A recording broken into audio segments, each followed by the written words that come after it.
At dawn's first light, the ocean whispers secrets only the brave can hear. This is a place where dreams rise with the tide, where each wave is a poem written by the sea.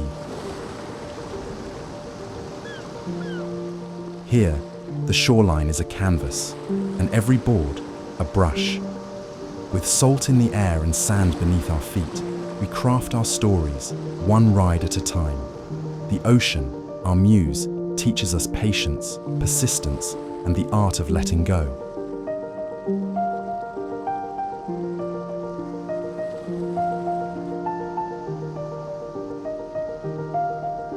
In the embrace of the wave, time slows down. For a fleeting moment, we are weightless, free from the world's demands.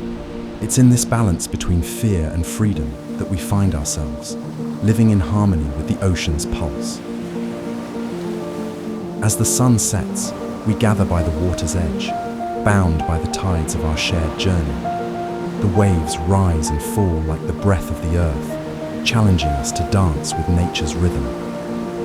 The day fades, but the stories linger, etched in the memory of the waves, forever a part of us. And as night falls, the ocean holds our dreams, promising that with each new dawn, there will be more waves to catch, more stories to tell, and more life to live.